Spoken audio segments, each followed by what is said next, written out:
to Storytime with Moog. I am Moog, and today we are reading The Colors of Space by Marion Zimmer Bradley. There is no book cover here, as you may notice. Lobeen is just floating in space. But before we get to that, reading updates. I am still reading In the Lives of Puppets. My hopes and dreams is that I finish it this week and then I can start on my next book, which I'm really excited for, but I can never remember the name. It's like Bones and Books, Bookshops and Bone Dust, something like that. It's by Travis Baldree, and it is like the same author, the same world that Legends and Lattes was, which is a super like cozy fantasy story. But this one is not a cozy anything, and also it's not fantasy, it's science fiction. But it's pretty great. There's a lot of robots, there's a lot of androids, there's maybe, the end of the world, and at least as we know it. And it's pretty good. It's pretty good. There was a part like at the beginning where I was like, man, I'm just like I'm enjoying it, I'm liking it, but it would be cool if there was action. And then the very next chapter there was action. So the pacing is wonderful. The pacing is great. And there are two robots that have amazing banter. One is a medical robot and her name is her name is Nurse Ratchet. Excellent. And then there's a vacuum robot and his name is Rambo, and they are great.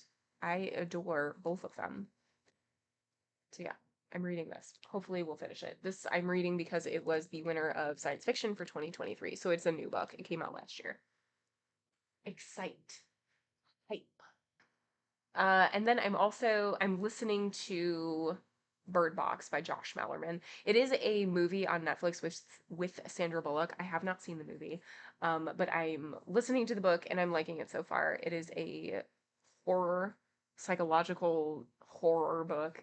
It kind of reminds me of Quiet Place in that, like, it's the end of the world and there are these creatures, except in Quiet Place, like, you have to be quiet, and in Bird Box, you can't, like, see them, like, you can't look around.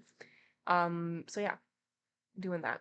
And it's like, it goes between current timeline and also like how we got to where we are type of a thing, like the beginning of this like chaos happenings. And I think that's all that I'm reading today. Though we are starting a new book, Colors of Space by Marion Zimmer Bradley. And I looked it up, and there's not a whole lot of information about it, just like a plot summary. But the story was adapted in 1983 into a graphic novel, which was illustrated by Lee Moyer. And this was published in 1963, so pretty recent, which is kind of cool. So yeah, we'll be reading that. Let's do it. Let's just stop beating around the bush and let's just do it. I say that, but then we need to stall because it's slow. Okay, here we go. All right. Oh, it's a okay. It's a juvenile science fiction novel. So hopefully it's wonderful and endearing and not like, oh, you can tell that this is for children. We'll see. We'll see. Let's do it. There's no chapter number. It looks like we just go right on into it. Okay. Sudden panic. It was a week before the Lhari ship went into warp drive, and all that time young Bart Steele had stayed in his cabin. He was so bored with his company that the Mentorian medic was a welcome sight when he came to prepare him for cold sleep. The Mentorian paused, needle in hand. Do you wish to be wakened for the first time we shall spend in each of the 3 star systems, sir? You can, of course, be given enough drug to keep you in cold sleep until we reach your destination. Bart felt tempted. He wanted very much to see the other star systems, but he couldn't risk meeting other passengers. The needle went into his arm. In sudden panic, he realized he was helpless. The ship would touch down on 3 worlds, and on any of them the Lhari might have his description, or his alias. He could be taken off, unconscious, and might never wake up. He tried to move, to protest, but he couldn't. There was a freezing moment of intense cold, and then nothing.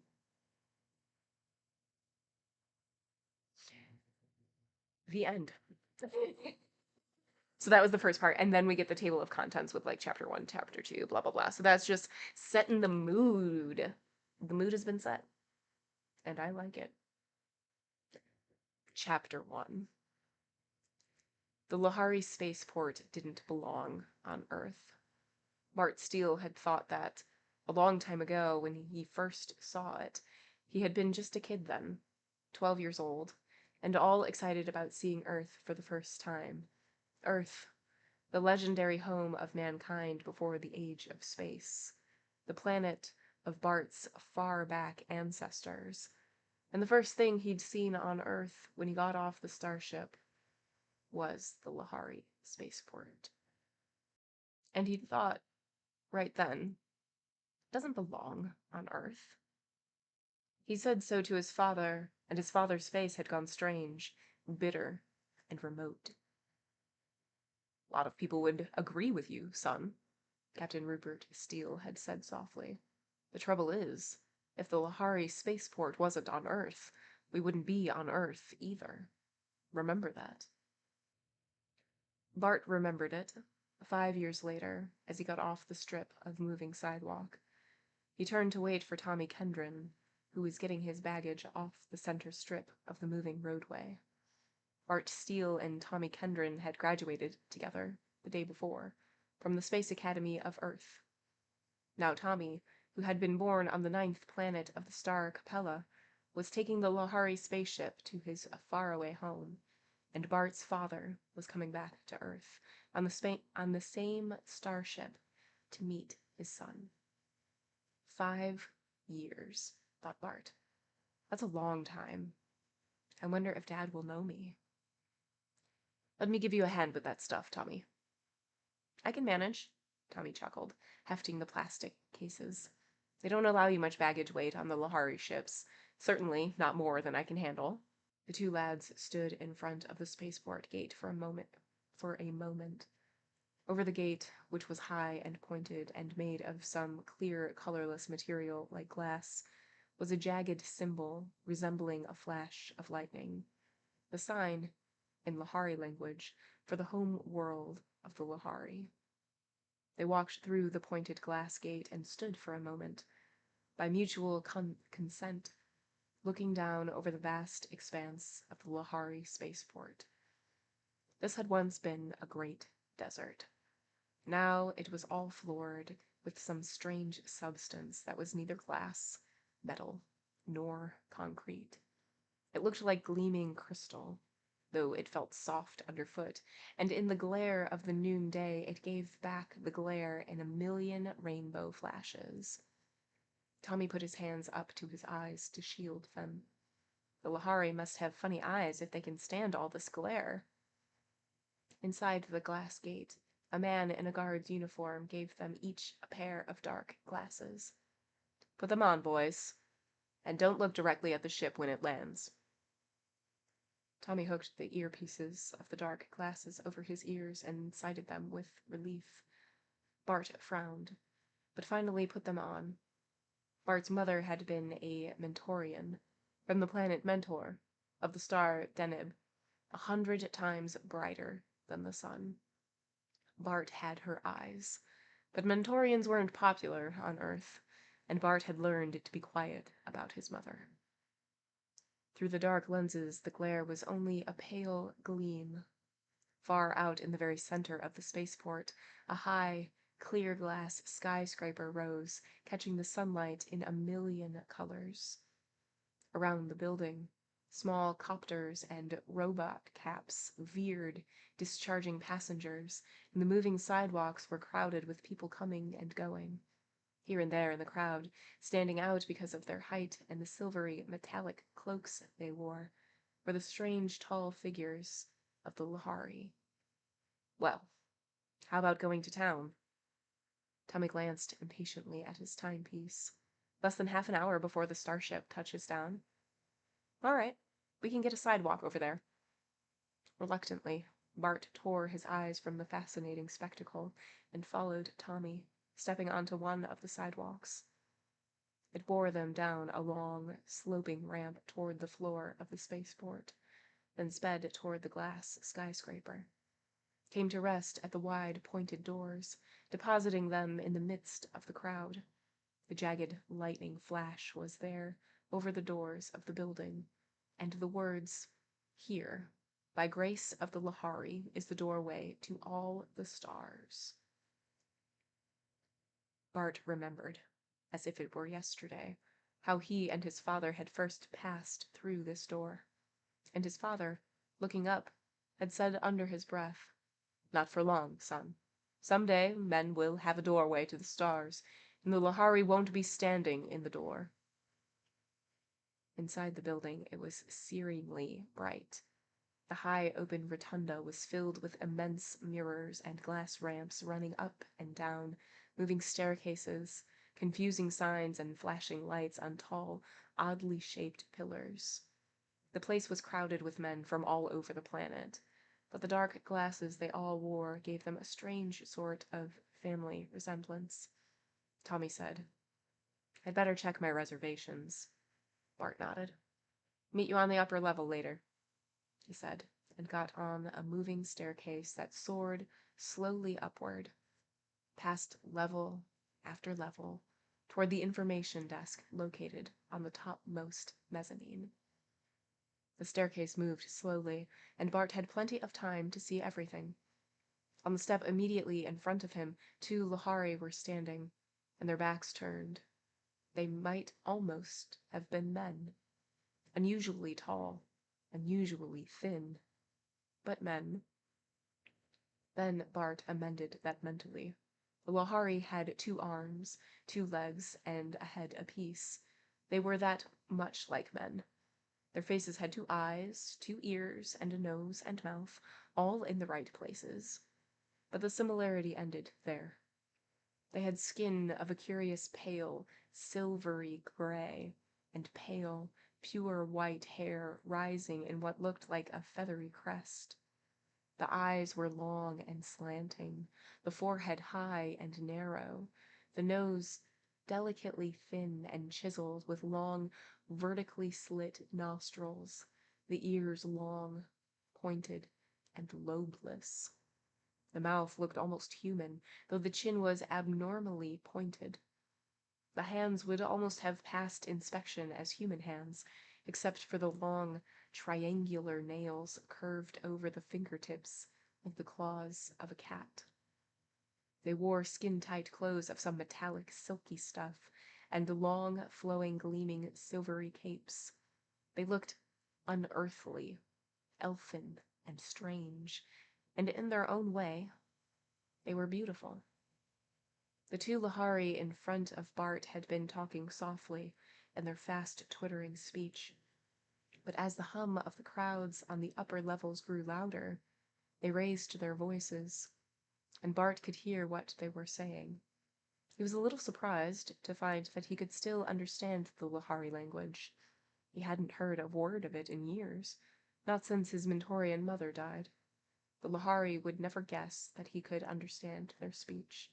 No one human in a million could speak or understand a dozen words of Lhari, except the Mentorians. "Do you really think that human," the first Lhari spoke the word as if it were a filthy insult, "will have the temerity to come in by this ship?" "No reasonable being can tell what humans will do," said the second Lhari. "But then, no reasonable being can tell what our own port authorities will do either. If the message had only reached us sooner, it would have been easier. Now, I suppose it will have to clear through a dozen officials and a dozen different kinds of formalities." The younger Lhari sounded angry. "And we have only a description. No name, nothing.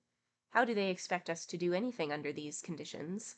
What I can't understand is how it ever happened, or how the man managed to get away. What worries me is the possibility that we may have communicated with others we don't know about. Those bungfling fools who let the first man get away can't even be sure—" "Do not speak of it here," said the old Lhari sharply. "There are Mentorians in the crowd who might understand us." He turned and looked straight at Bart, and Bart felt as if the slanted, strange eyes were looking right through his bones. The Lhari said in universal, "Who are you, boy? What is your business here?" Bart replied in the same language, politely, "My father's coming in on this ship. I'm looking for the information desk." "Up there," said the old Lhari, pointing with a clawed hand, and lost interest in Bart. He said to his companion in their own language, "Anyway, I regret these episodes. I have no malice against humans. I suppose even this vegan that we are seeking has young, and a mate who will regret his loss." "Then he should not have pried into Lhari matters," said the younger Lhari fiercely. "If they killed him right away—" The soaring staircase swooped up to the top level. The two Lhari stepped off and mingled swiftly with the crowd, being lost to sight. Bart whistled in dismay as he got off and turned down the information desk. A vegan? Some poor guy from his own planet was in trouble with the Lhari. He felt a cold, crawling chill down his insides. The Lhari had spoken regretfully, but the way they'd speak of a fly they couldn't manage to swat fast enough. Sooner or later, you had to get down to it. They just weren't human. Here on Earth, nothing much could happen, of course. They wouldn't let the Lhari hurt anyone. Then Bart remembered his course in universal law. The Lhari spaceport in every system, by treaty, was Lhari territory. Once you walked beneath the lightning flash sign, the authority of the planet ceased to function. You might as well be on that unbelievably remote world in another galaxy that was the Lhari home planet, that world no human had ever seen. On a Lhari spaceport or on a Lhari ship, you were under the jurisdiction of Lhari law. Tommy stepped off a moving staircase and joined him. "Ship's on time. It reported last Luna City a few minutes ago. I'm thirsty. How about a drink?" There was a refreshment stand on this level. They debated briefly between orange juice and a drink with a Lhari name that meant simply cold sweet, and finally decided to try it. The name proved descriptive. It was very odd. It was very cold, very sweet, and indescribably delicious. "Does this come from the Lhari world, I wonder?" "I imagine it's synthetic," Bart said. "I suppose it won't hurt us." Bart laughed. "They wouldn't serve it to us if it would. No, men and Lhari are alike in a lot of ways. Breathe the same air, eat about the same food." Their bodies were adjusted to about the same gravity. They had the same body chemistry. In fact, you couldn't tell Lhari blood from human, even under a microscope.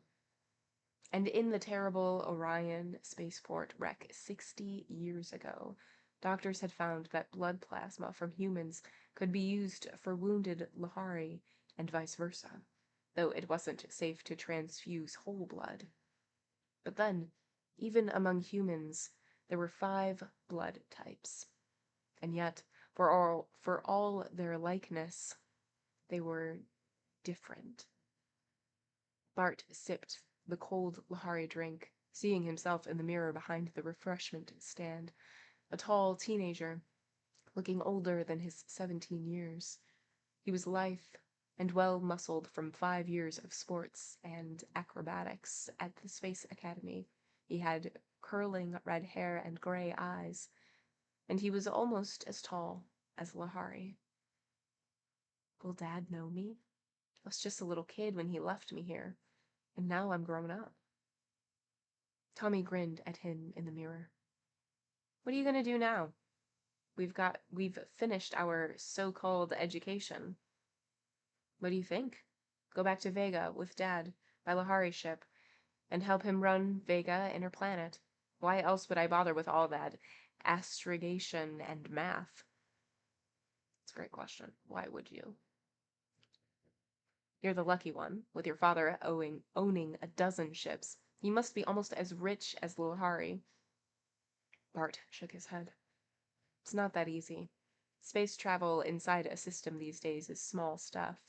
All the real travel and shipping goes to the Lhari ships. It was a sore point with everyone. Thousands of years ago, men had spread out from Earth, first to the planets, then to the nearer stars, crawling in ships that could travel no faster than the speed of light. They had even believed that was an absolute limit, that nothing in the universe could exceed the speed of light. It took 10 years to go from Earth to the nearest star. But they'd done it. From the nearer stars, they had sent out colonizing ships all through the galaxy. Some vanished and were never heard from again, but some made it. And in a few centuries, man had spread all over hundreds of star systems. And then man met the people of the Lhari. It was a big universe, with measureless millions of stars, and plenty of room for more than 2 intelligent civilizations. It wasn't surprising that the Lhari, who had only been traveling space for a couple of 1,000 years themselves, had never come across humans before. But they had been delighted to meet another intelligent race, and it was extremely profitable. Because men, who were still held, mostly, to the planets of their own star systems, ships traveling between the stars by light drive were rare and ruinously expensive. But the Lhari had the warp drive, and almost overnight the whole picture changed. By warp drive, hundreds of times faster than light at peak, the years-long trip between Vega and Earth, for instance, was reduced to about 3 months at a price anyone could pay. Mankind could trade and travel all over their galaxy, but they did it on Lhari ships. The Lhari had an absolute, unbreakable monopoly on star travel. That's what hurts, Tommy said. It wouldn't do us any good to have star drive. Humans can't stand light faster than light travel, except in cold sleep. Bart nodded. The Lhari ships traveled at normal speeds, like the regular planetary ships, inside each star system. Then, at the borders of the vast gulf of emptiness between stars, they went into warp drive. But first, every human on board was given the cold sleep treatment that placed them in suspended animation, allowing their bodies to endure the warp drive. He finished his drink. The increasing bustle in the crowds below them told him that time must be getting short. A tall, impressive-looking Lhari strode through the crowd, followed at a respectful distance by 2 Mentorians, tall, red-headed humans wearing metallic cloaks like those of the Lhari. Tommy nudged Bart, his face bitter. Look at those lousy Mentorians. How can they do it, fawning upon the Lhari that way?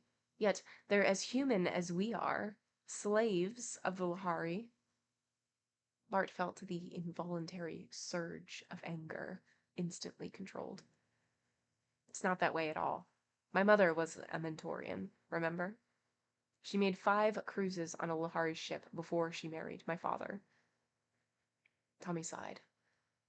Guess I'm just jealous to think the Mentorians can sign on the ship crew on the Lhari ship as crew, while you and I will never pilot a ship between the stars. What did she do?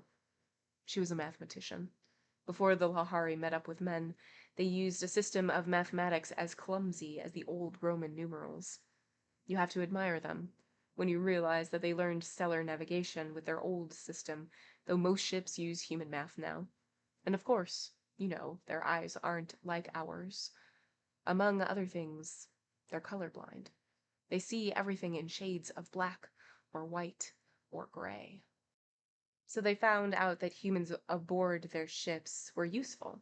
You remember how humans in the early days in space used certain birds who were more sensitive to impure air than they were. When the birds keeled over, they could tell it was time for humans to start looking over the air systems. The Lhari use Mentorians to identify colors for them. And since Mentor was the first planet of humans that the Lhari had contact with, they've always been closer to them. Tommy looked after the two Mentorians enviously. The fact is, I'd ship out with Lhari myself if I could. Wouldn't you? Bart's mouth twisted in a wry smile. No, he said. I could. I'm half Mentorian. I can even speak Lhari. Why don't you? I would. Uh, no, you wouldn't, Bart said softly. Not even very many Mentorians will. You see, the Lharis don't trust humans too much. In the early days, men were always planting spies on Lhari ships to try and steal the secret of warp drive. They never managed it, but nowadays the Lhari give all the Mentorians what amounts to a brainwashing, deep hypnosis before and after every voyage, so that they can neither look for anything that might threaten the Lhari monopoly of space, nor reveal it, even under a truth drug, if they find it out. You have to be pretty fanatical about space travel to go about that. My mother could tell us a lot of things about her cruises with the Lhari. The Lhari can't tell a diamond from a ruby, except by spectrographic analysis, for instance, and a high gong noise sounded somewhere, touching off an explosion of warning bells and buzzers all over the enormous building. Bart looked up. Ship must be coming in to land. Better check into the passenger side, Tommy said. He struck out his hand. Well, Bart, I guess this is where we say goodbye. They shook hands, their eyes meeting for a moment in honest grief. In some indefinable way, this parting marked the end of their boyhood. Good luck, Tom. Going to miss you. They wrung each other's hands again, hard. Then Tommy picked up his luggage and started down a sloping ramp toward an enclosure marked "To Passenger Entrance." Warning bells rang again. The glare intensified until the glow in the sky was unendurable. But Bart looked anyhow, making out the strange shape of the Lhari ship from the stars. It was huge and strange, glowing with colors Bart had never seen before. It settled down slowly, softly. Enormous, silent, vibrating, glowing, then swiftly faded to white-hot, gleaming blue, dulling down through the visible spectrum to red. At last it was just gleaming, glassy, Lhari metal color again. High up in the ship's side, a yawning gap slid open, extruding stair steps, and men and Lhari began to descend. Bart ran down a ramp and surged out on the field with the crowd. His eyes, alert for his father's tall figure, noted with surprise that the ship's stairs were guarded by 4 cloaked Lhari, each with a Mentorian interpreter. They were stopping each person who got off the starship, asking for identity papers. Bart realized he was seeing another segment of the same drama he had overheard, discussed, and wished he knew what it was all about. The crowd was thinning now. Robot caps were swerving in, hovering above the ground to pick up passengers, then veering away. The gap in the starship's side was closing, and still Bart had not seen the tall, slim, flame-haired figure of his father. The port on the other side of the ship, he knew, was for loading passengers. But Bart moved carefully through the thinning crowd, almost to the foot of the stairs. One of the Lhari checking papers stopped and fixed him with an inscrutable gray stare, but finally turned away again. Bart began really to worry. Captain Steele would never miss his ship. But he saw only one disembarking passenger who had not yet been surrounded by a group of welcoming relatives, or summoned a robot cap and gone. The man was wearing vegan clothes, but he wasn't Bart's father. He was a fat little man with ruddy cheeks and a fringe of curling gray hair all around his bald dome. Maybe he'd know if there was another vegan on the ship. Then Bart realized that the little fat man was staring straight at him. He returned the man's smile rather hesitantly, and blinked, for the fat man was coming straight toward him. "Hello, son," the fat man said loudly. Then, as two of the Lhari started toward him, the strange man did an incredible thing. He reached out his two hands and grabbed Bart. "Well, boy, you've sure grown," he said in a loud, cheerful voice. "But you're not too grown up to give your dad a good hug, are you?" He pulled Bart roughly into his arms. Bart started to pull away and stammer that the fat man had made a mistake, but the pudgy hand gripped his wrist with unexpected strength. "Bart, listen to me," the stranger whispered in a harsh, fast voice.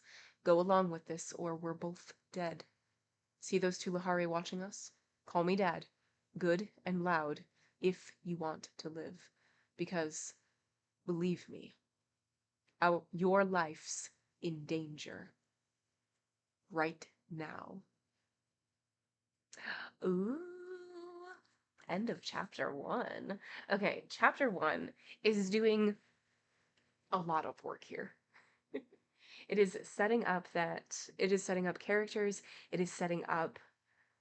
culture, it is setting up, environment, expectations, all of these things. So, we have Bart, who has been in the academy for the past 4 years, 5 years, I don't remember now. He's been in the academy. His mother, he is half Mentorian. His mother is from the planet Mentor, and she was a mathematician, and she was on the ships and trips that the Lhari, who is like an alien race, traveling through space. And the Lhari are extremely rich and extremely smart, but they cannot see colors. So they use humans and Mentorians to distinguish the different colors, that sort of thing. And also their math system is different. So the Lhari figured out space travel and travel between the different stars by using something that is like Roman numeral numbers, instead of closer to Roman numeral numbers, and making things more complex than they really need to be. So they also are using Mentorians for math purposes to make space travel maybe just a little bit easier, and we have, yeah, yeah. We know that that there's something going on because Bart overhears, because he can understand the Lhari language because of his mother, but Bart overhears something that two Lhari folk are talking about. He doesn't quite know what they're saying or quite understand what they're saying, but he knows that there is danger and something weird. Like the Port Authority is just on high alert. We don't know why. But we being Bart, are waiting for our dad, who we haven't seen in several years, and we're like, oh, we're a little nervous because maybe Papa is not going to recognize us because we've grown up so much. But we will definitely know our dad when we see him because obviously. So the ship comes, it lands, and a vegan comes out who is, from the planet Vega, the same planet that Bart and his dad are from. And this guy looks nothing like Bart's dad. But he walks over and he's like, "Oh, my boy, good to see you." And he's like treating him like a son. And he whispers to Bart, he's like, "You have to go along with me. You have to pretend that I am your dad, and you have to say it loud, and you have to say it convincingly, because you are in danger right now." Bum, bum, bum. Love to see it. Love to see it.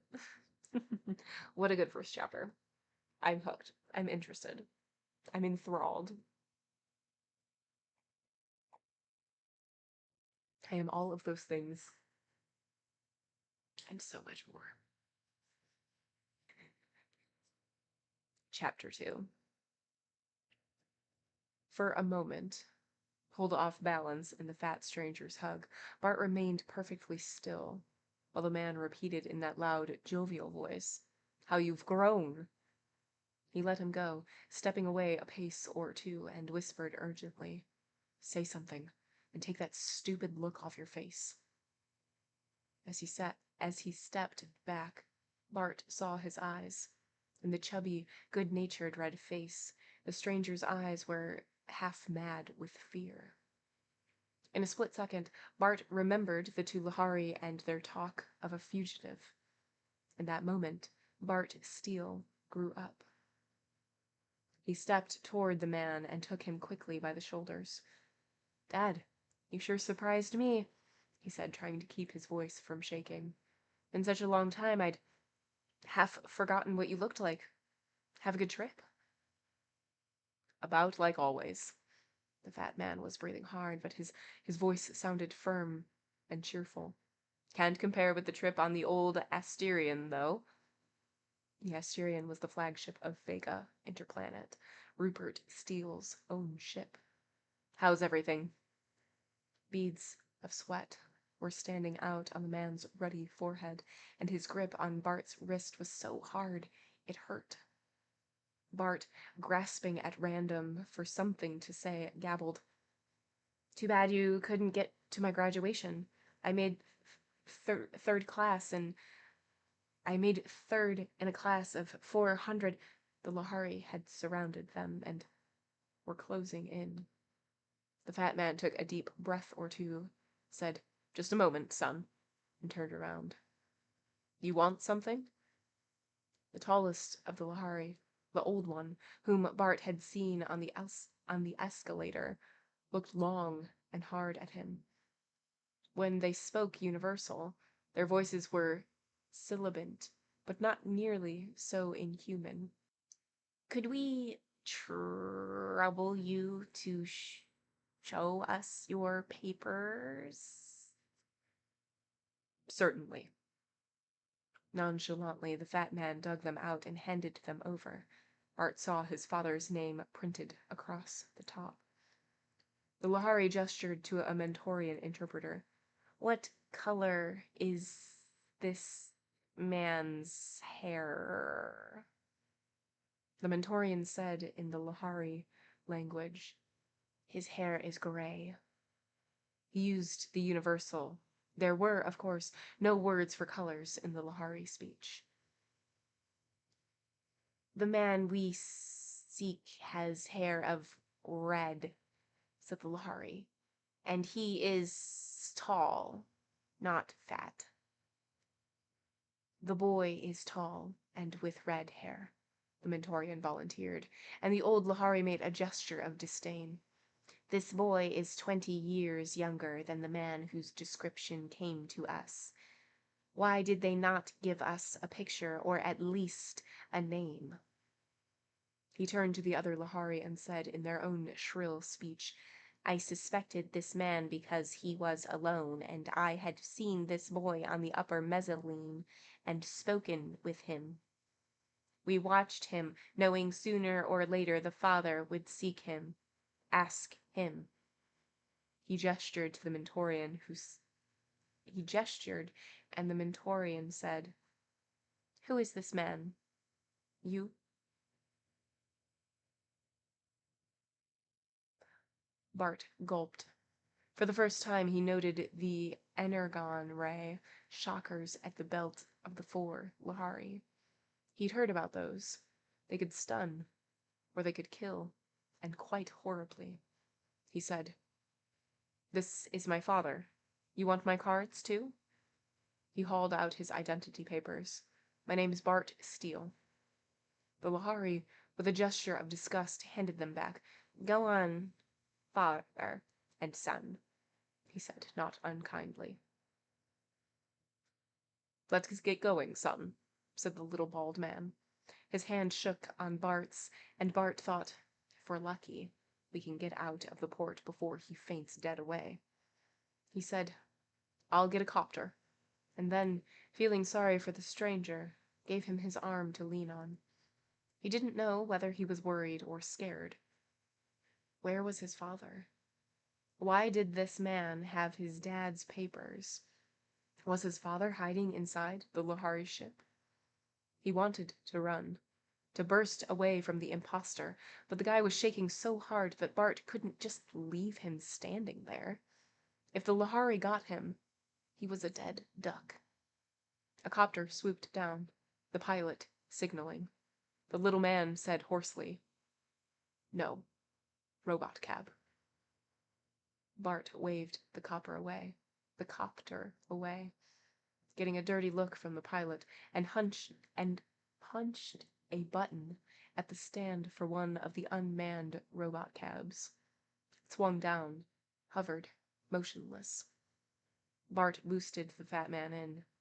Inside, the man collapsed on the seat, leaning back, puffing, his hand pressed hard to his chest. "Punch a combo for Denver," he said hoarsely. Bart obeyed automatically. Then he turned on the man.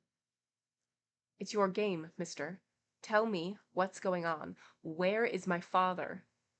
The man's eyes were half shut. He said, gasping, "Don't ask me any questions for a minute."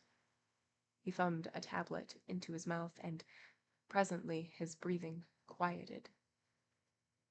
"We're safe, for the minute. Those Lhari would have cut us down. You, maybe. I haven't done anything." "Look, you," Bart said in a sudden rage, "you owe me some explanations. For all I know, you're a criminal, and the Lhari have every right to chase you. Why have you got my father's papers? Did you steal them to get away from the Lhari? Where's my father?" "It's your father they are looking for, you young fool," said the man, gasping hard. "Lucky they had only a description and not a name. But they've probably got that by now, uncoded. You've only confused them for a little while. But if you hadn't played along, they'd have had you watched, and when they got hold of the name Steele, they will, sooner or later. The people in the Procyon system. Where's my father?" "I hope I don't know," the fat man said. "If he's still where I left him, he's dead. My name is Briscoe. Edmund Briscoe. Your father saved my life years ago. Never mind how. The less you know, the safer you'll be for a while. His major worry, just now, is about you. He was afraid, if he didn't turn up here, you'd take the first ship back to Vega. So he gave me his papers and sent me to warn you." Bart shook his head. "It all sounds phony, as can be. How do I know whether to believe you or not?" His hand hovered over the robot cab controls. "We're going straight to the police. If you're okay, they won't turn you over to the Lhari. If you're not, you young fool," said the fat man with feeble violence, "there's no time for all that. Ask your questions. I can prove I know your father." "What was my mother's name?" "Oh, God," Briscoe said. "I never saw her." I know your father long before you were born. Until he told me, I never knew he'd married or had a son. I'd never have known you, except that you're the living image." He shook his head helplessly, and his breathing sounded hoarse. "Bart, I'm a sick man. I'm going to die. I want to do what I came here to do, because your father saved my life once when I was young and healthy, and gave me 20 good years before I got too old and fat and sick. Win or lose, I won't live to see you hunted down like a dog, like my own son." "Don't talk like that," said Bart, a creepy feeling coming over him. "If you're sick, let me take you to a doctor." Briscoe did not even hear. "Wait, there is something else. Your father said, 'Tell Bart I've gone looking for the 8th color. Bart will know what I mean.'" "That's crazy. I don't know." He broke off, for the memory had come full blown. He was very young, 5, 6, 7. His mother, tall and slender and very fair, was bending over a blueprint, pointing with a delicate finger at something, straightening, saying in her light musical voice, "The fuel catalyst. It's a strange color. A color you never saw anywhere. Can you think of a color that isn't red, orange, yellow, green, blue, violet, indigo, or some combination of them? It isn't any of the colors of the spectrum at all. The fuel is real 8th color." And his father had used the phrase, almost adopted it. "When we know what the 8th color is, we'll have the secret of the star drive, too." Briscoe saw his face change, nodded weakly. "I see it means something to you. Now, will you do as I tell you? Within a couple hours, they'll be combing the planet for you. But by that time, the ship I came in on will have taken off again. They only stop a short time here for mail, passengers, no cargo. They may get underway again before all messages are cleared and encoded." He stopped and breathed hard. "The Earth authorities might protect you, but you would never be able to board a Lhari ship again, and that would mean staying on Earth for the rest of your life. You've got to get away before they start comparing notes. Here." His hand went into his pocket. "For your hair. It's a dye. A spray."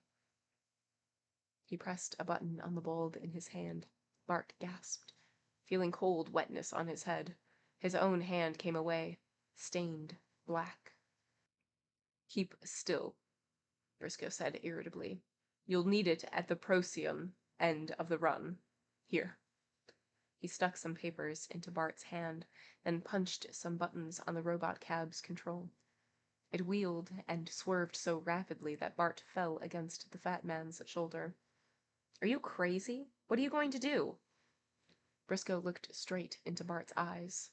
In his hoarse, sick voice, he said, "Bart, don't worry about me. It's all over for me, whatever happens. Just remember this. What your father is doing is worth doing. And if you start stalling, arguing, demanding explanations, you can foul up 100 people and kill about half of them." He closed Bart's fingers roughly over the papers. The robot cab hovered over the spaceport. "Now listen to me, very carefully. When I stop the cab, down below, jump out. Don't stop to say goodbye or ask questions or anything else. Just get out.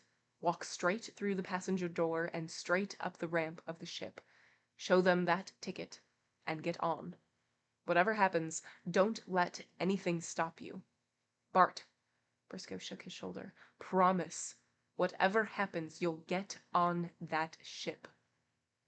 Bart swallowed, feeling as if he'd been shoved into a silly cops and robbers game. But Briscoe's urgency had convinced him. "Where am I going?" "All I have is a name. Raynor 3, Briscoe said, "and the message about the 8th color. That's all I know." His mouth twisted again in that painful gasp. The cab swooped down. Bart found his voice. "But what then? Is Dad there? Will I know—" "I don't know any more than I've told you," Briscoe said.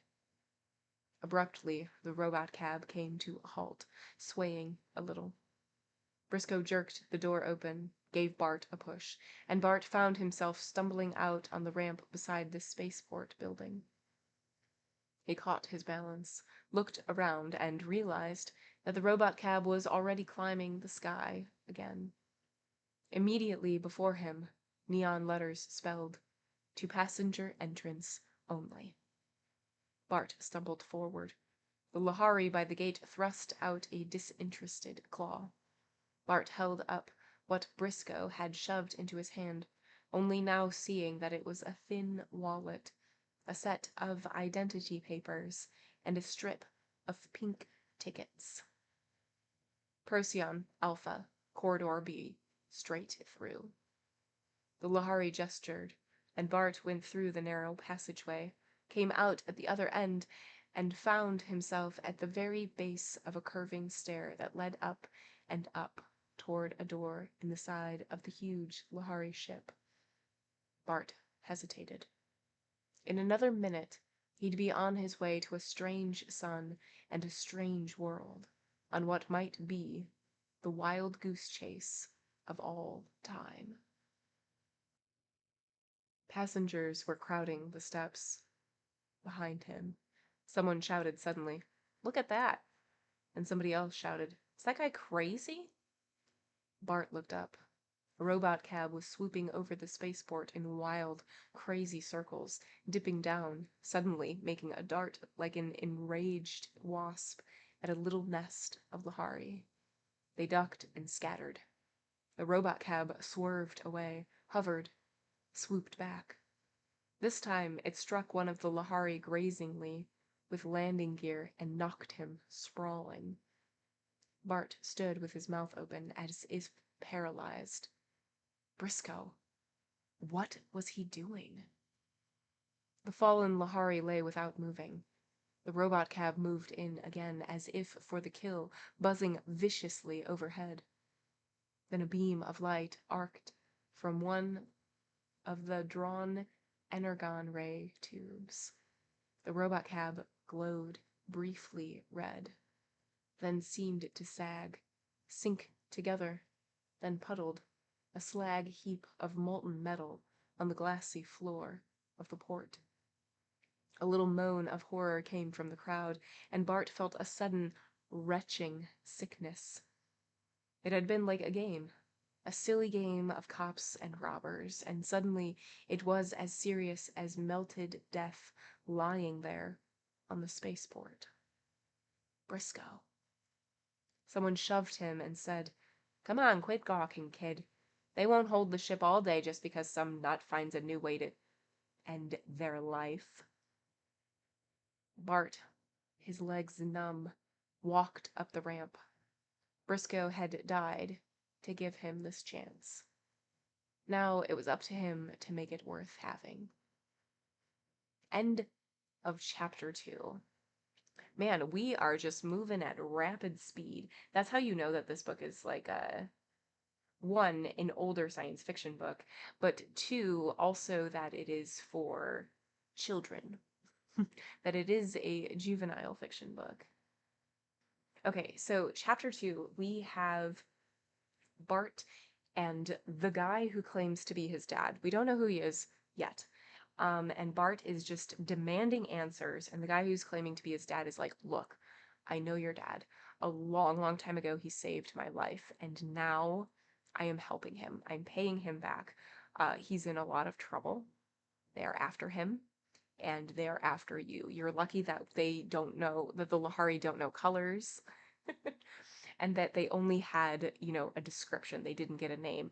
By now they probably have a name, and they're probably onto you, so you need to leave. The only thing that I know that your dad told me to tell you was something about the eighth color. And Bart is like, what? The eighth color? And then memories have flashed. And he does know the eighth color. He's thought about this. Or he has heard this, his parents talking about it. And so he's like, "Okay, but like, where am I going? What am I doing?" And he's like, "Go to this place." And Bart is like, "Cool, my dad's gonna be there." And Briscoe is like, Maybe, maybe not. Probably not. I don't want to know where your dad is. Um, and then Briscoe drops off Bart. Well, he like makes him dye his hair black because his hair is bright red. So he makes him dye his hair black, which is, I guess, less conspicuous. And he gives him a wallet and shoves him out and like tells him to go to this place. So he shoves him out at a port. And then Briscoe is just flying around and like kind of attacking the Lhari. And what happens is the Lhari like definitely attack him, and there is no more Briscoe. And that's where we ended. And Bart is like, all right, well, if all of this was worth Briscoe like going out this way, then I need to make my life worth it, like worth his sacrifice. So now he's going out and we're just gonna figure out what's going on, you know? Just a little sci-fi mystery.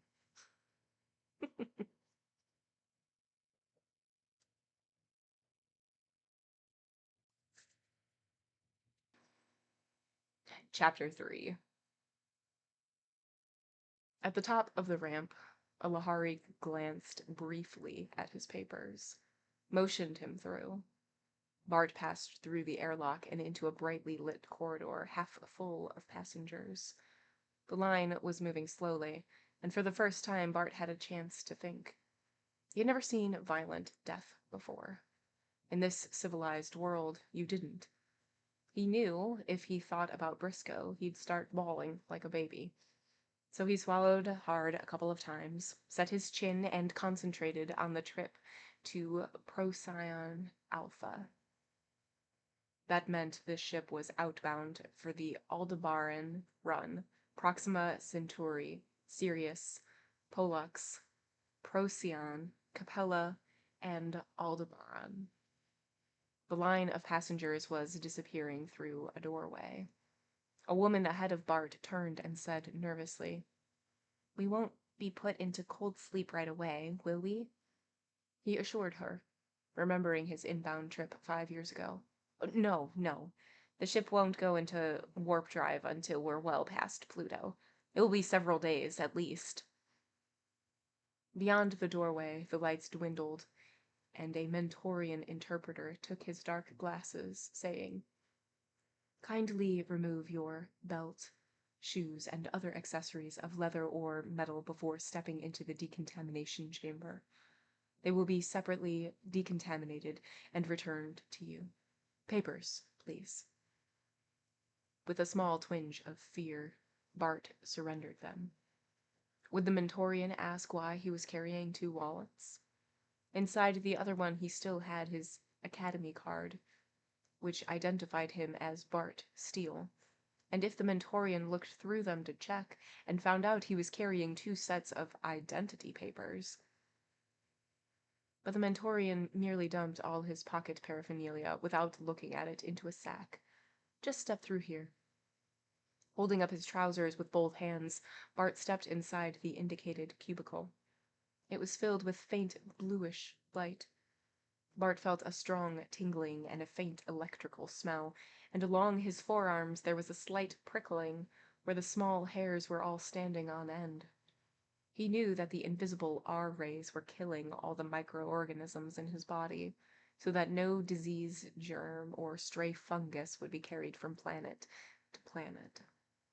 The bluish light died.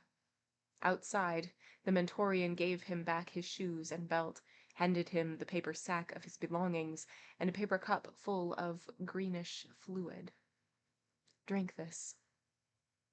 "What is it?" The medic said patiently, "Remember, the R-rays killed all the microorganisms in your body, including the good ones.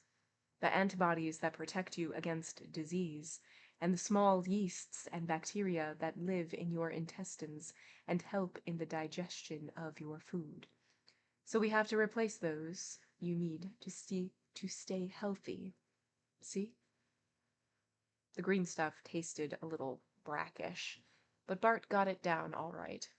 He didn't much like the idea of drinking a solution of germs, but he knew that was silly.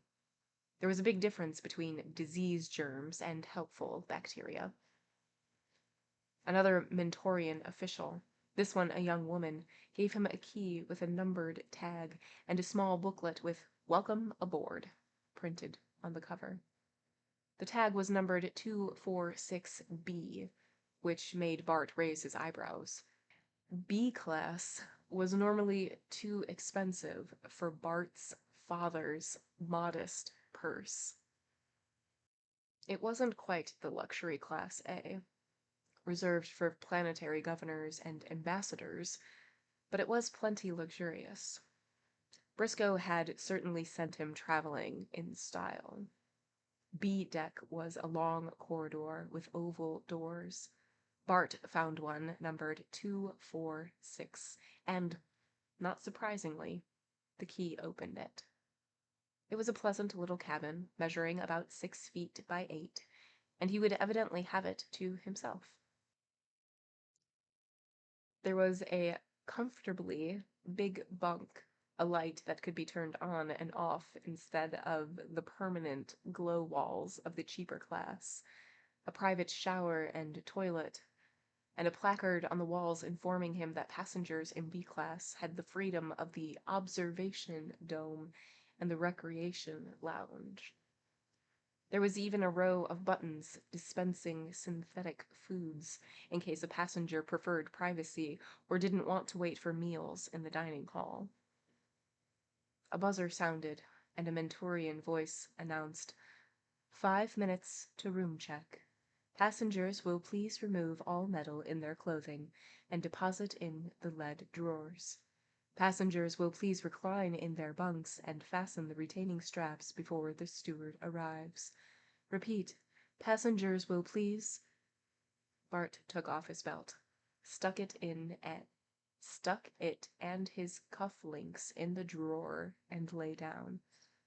Then, in a sudden panic, he got up again. His papers as Bart Steele were still in the sack.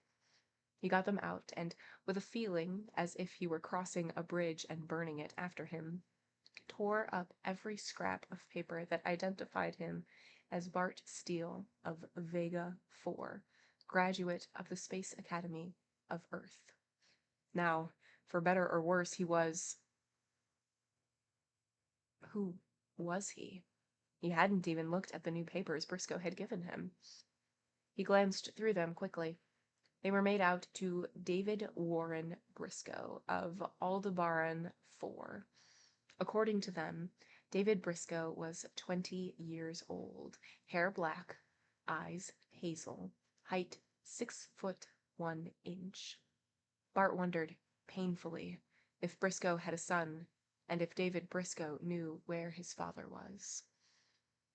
There was also a license, validated with 4 runs on the Aldebaran Intra-Satellite Cargo Company, planetary ships, with the rank of apprentice astrogator and a considerable sum of money. Bart put the papers in his pants pocket and the torn-up scraps of his old ones into the trash bin before he realized that they looked exactly like what they were, torn-up legal identity papers and a broken plastic card. Nobody destroyed identity papers for any good reason. What could he do? Then he remembered something from the academy. Starships were closed system cycles. No waste was discarded, but everything was collected in big chemical tanks, broken down to separate elements, purified and built up again into new materials. He threw the paper into the toilet, worked the plastic card back and forth, until he had wrenched it into inch-wide bits and threw it after them. The cabin door opened, and a Mentorian said irritably, "Please lie down and fasten your straps. I haven't all day." Hastily, Bart flushed the toilet and went to the bunk. Now everything that could identify him as Bart Steele was on its way to the breakdown tanks. Before long, the complex hydrocarbons and cellulose would all be innocent little molecules of carbon, oxygen, hydrogen. They might turn up in new combinations as sugar on the table. The Mentorian grumbled. You young people think the rules mean everybody but you, and strapped him far too tightly into the bunk. Bart felt resentful. Just because Mentorians could work on Lhari ships, did they have to act as if they owned everybody? When the man had gone, Bart drew a deep breath. Was he really doing the right thing? If he'd refused to get out of the robot cab, if he'd driven Briscoe straight to the police, then maybe Briscoe would still be alive. And now it was too late. A warning siren went off in the ship, rising to hysterical intensity. Bart thought, incredulously, this is really happening. It felt like a nightmare. His father a fugitive from the Lhari, Briscoe dead. He himself traveling with forged papers to a star he'd never seen. He braced himself, knowing the siren was the last warning before takeoff. First, there would be the hum of great turbines deep in the ship, then the crushing surge of acceleration. He had made a dozen trips inside the solar system, but no matter how often he did it, there was the strange excitement, the little pinpoint of fear, like an exotic taste, that was almost pleasant. The door opened and Bart grabbed a fistful of bed-ticking as two Lhari came into the room. One of them said, in their strange, shrill speech, "This boy is the right age." Bart froze. "You're seeing spies in every corner, Ransel," said the other. Then in universal, "Could we trouble you for your papers, sir?" Bart, strapped down and helpless, moved his head toward the drawer, hoping his face did not betray his fear. He watched the two Lhari rifle through his papers with their odd, pointed claws. "What is your planet?" Bart bit his lip hard. He had almost said Vega 4. "Aldebaran 4. The Lhari said in his own language, "We should have Margil in here. He actually saw them." The other replied, "But I saw the machine that disintegrated. I still say there was enough protoplasm residue for 2 bodies." Bart fought to keep his face perfectly straight. "Did anyone come into your cabin?" Lhari asked in universal. "Only the steward. Why, is there something wrong?" "There is some thought that a stowaway might be on board. Of course, we could not allow that. Anyone not properly protected would die in the first shift into warp drive." "Just the steward," Bart said again. "A Mentorian." The Lhari said, eyeing him keenly, "You are ill? Or discommoded?" Bart grasped at random for an excuse. That stuff the medic made me drink made me feel sort of sick." "You may send for a medical officer after acceleration," said the Lhari, expressionless. "The summoning bell is at your left." They turned and went out, and Bart gulped. Lhari, in person, checking the passenger decks. Normally you never saw one on board, just Mentorians. The Lhari treated humans as if they were too dumb to bother about. Well, at least for once someone was acting as if humans were worthy antagonists. We'll show them. Someday. But he felt very alone. And scared. A low hum rose somewhere in the ship, and Bart grabbed ticking as he felt the slow urge.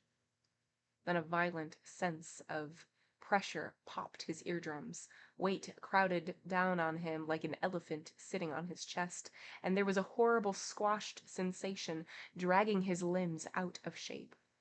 It grew and grew.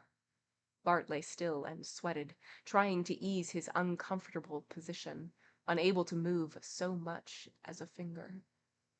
The Lhari ships hit 12 gravities in the first surge of acceleration. Bart felt as if he were spreading out under the weight into a puddle of flesh, melted flesh, like Briscoe's. Bart writhed and bit his lip till he could taste blood, wishing he were young enough to bawl out loud. Abruptly, it eased, and the blood started to flow again in his numbed limbs. Bart loosened his straps, took a few deep breaths, wiped his face, wringing wet, whether with sweat or tears he wasn't sure. He sat up in his bunk. The loudspeaker announced, "Acceleration 1 is complete. Passengers on A and B decks are invited to witness the passing of the satellites from the observation lounge in half an hour." Bart got up and washed his face, remembering that he had no luggage with him, but not so much as a toothbrush. At the back of his mind, packed up in a corner, was the continuing worry about his father, the horror at Briscoe's ghastly death, the fear of the Lhari, but he slammed the lid firmly on all of them. For the moment, he was safe. They might be looking for Bart Steele by now, but they weren't looking for David Briscoe of Aldebaran. He might just as well relax and enjoy the trip. He went down to the observation lounge. It had been darkened, and one whole wall of the room was made of clear quartzite. Bart drew a deep breath as the vast panorama of space opened out before him. They were receding from the sun at some thousands of miles a minute, swirling past the ship, gleaming in the reflected sunlight like iron fillings, moving to the motion of the magnets. Were the waves upon waves of cosmic dust, tiny free electrons, ions, particles of gas, free of the heavier atmosphere, themselves invisible.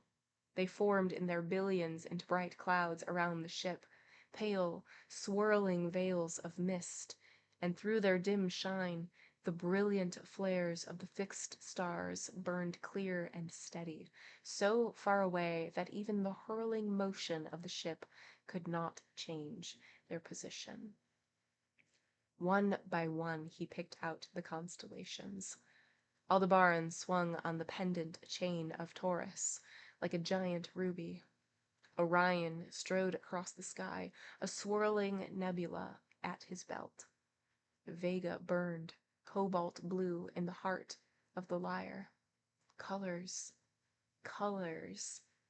Inside the atmosphere of Earth's night, the stars had been pale white sparks against the black. Here, against the misty pale swirls of cosmic dust, they burned with color heaped on color, the bloody burning crimsons of Antares, the metallic gold of Capella, the sullen pulsing of Betelgeuse. They burned, each with its own inward flame and light, like handfuls of burning jewels flung by some giant hand upon the swirling darkness. It was a sight Bart felt he could watch forever, and still be hungry to see. The never-changing, ever-changing colors of space. Behind him in the darkness, after a long time, someone said softly, "Imagine being a Lhari and not being able to see anything out there but bright or brighter light."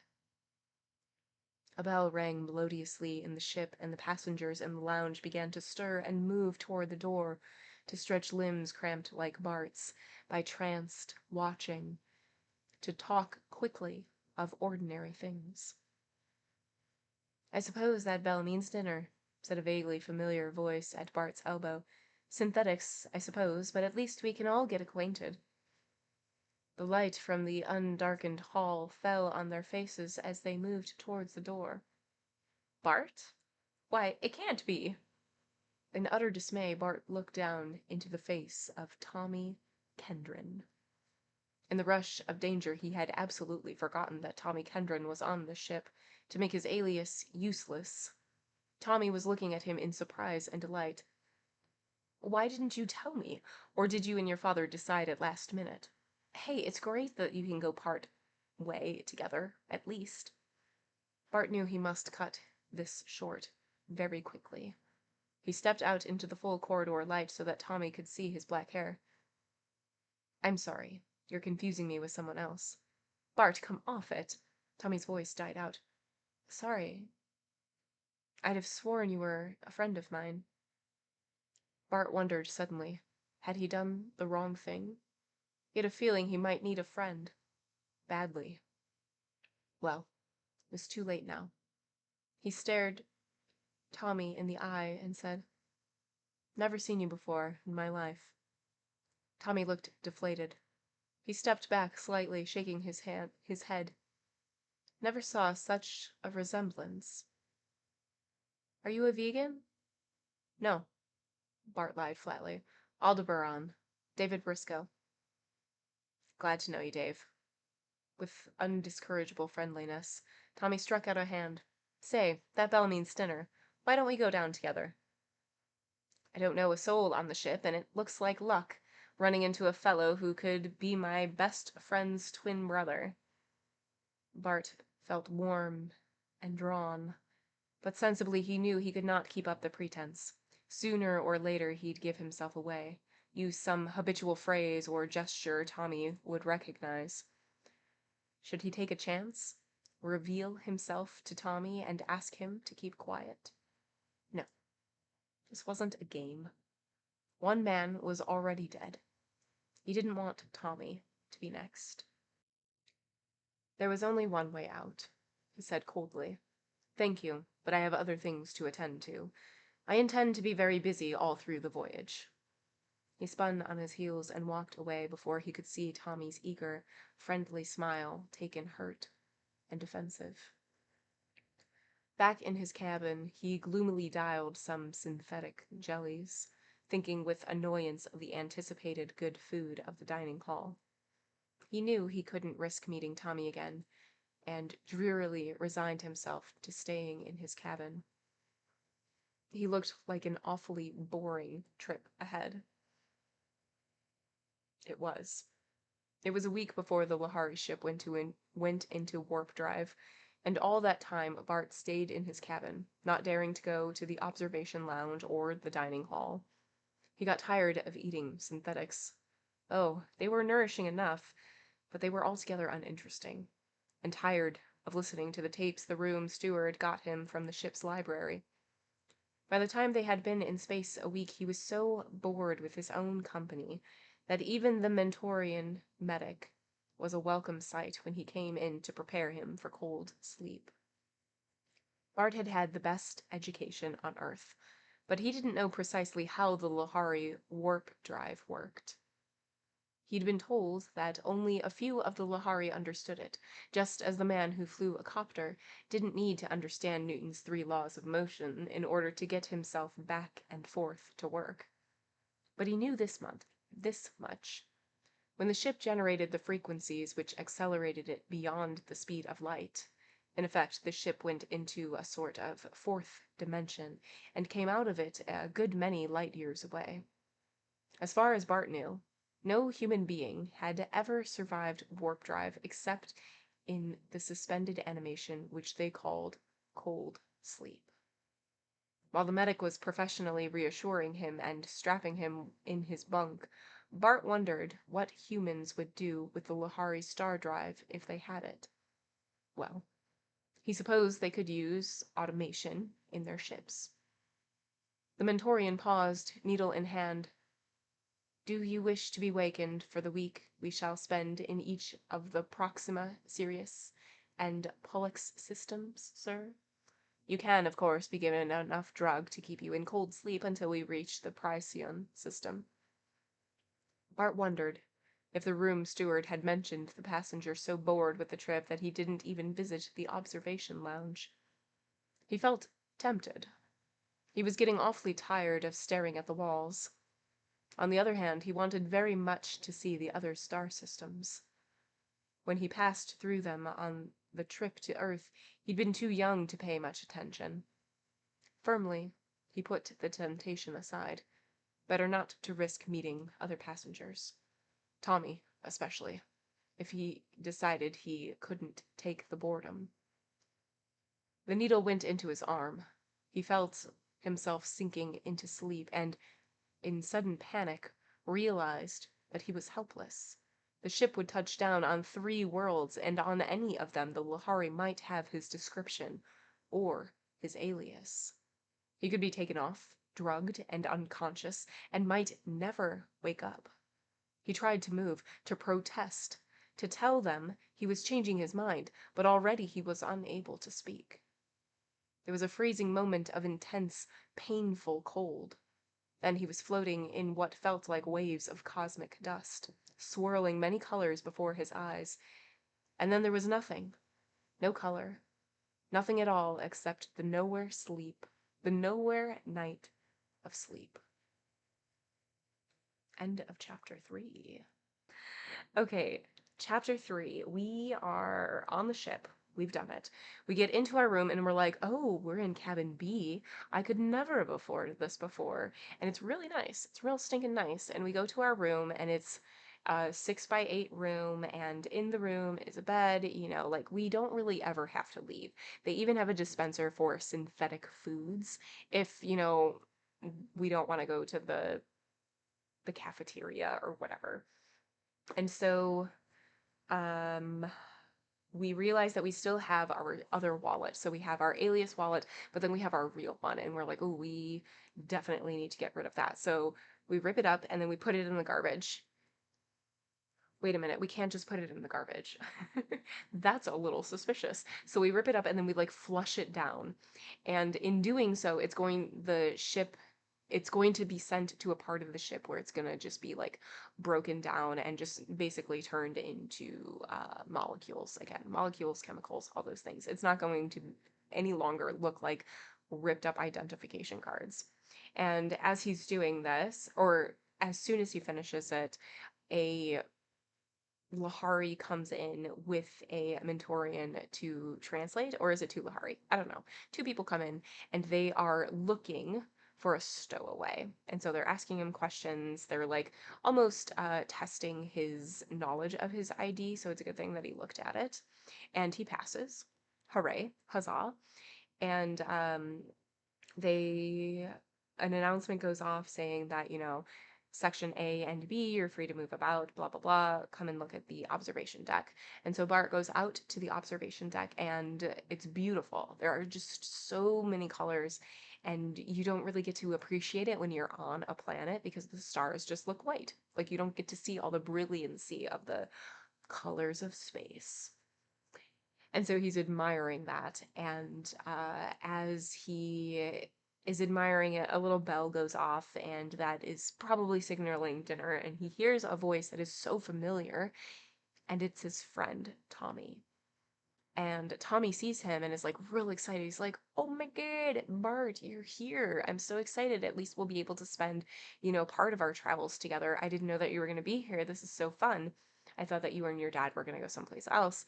And Bart makes this decision that he can't tell Tommy. Like, he can't, danger him. He just needs to be David. He needs to be David Briscoe, nobody else. And so he steps out and shows that his hair is a different color. And that's pretty much the only difference. He went from a redhead to having dark hair, black hair, I think. And Bart is like, I've never met you ever before, and convinces Tommy that no, he's not his best friend, which I feel like if I changed my hair color, you would still know who I was. Like, the way that I talk, mannerisms, all these things. It's fine, whatever. He convinces Tommy that he's David. And he's like, okay, cool, David, do you want to go get some dinner together? I don't really know anybody here. It could be good fun. And Bart declines very coldly. And then he just spends the rest of the time in his room and doesn't leave because he can't risk Tommy figuring out who he is. And at the end of the chapter, we get a visit from a Mentorian medic who is like, "Sir, good sir, would you like to be woken up for the different systems that we go to? We're about to put you into cold sleep. Or we can give you enough where you will just sleep right through until the destination." And uh, Bart opts for, yeah, like to be put to sleep. But then, as he's already been, stabbed, injected with the drug that's going to put him to sleep, he gets the realization that, like, uh-oh, when I'm asleep, anything can happen. Any stop, Lhari could have gotten my name. They could have gotten, the actual alias. They could have gotten a better description, like all of these things. And I could just be taken off the ship at any of these stops without knowing it and forced somewhere else. Oopsie toodle. And as he tries to, like, change his mind, the drug has already taken effect, and so then he just passes out. Whoopsie doodles. And that's where the chapter ended.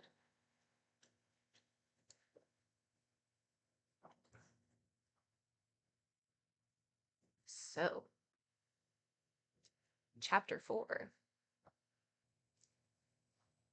Chapter 4. Bart felt cold. He stirred, moved his head in drowsy protest.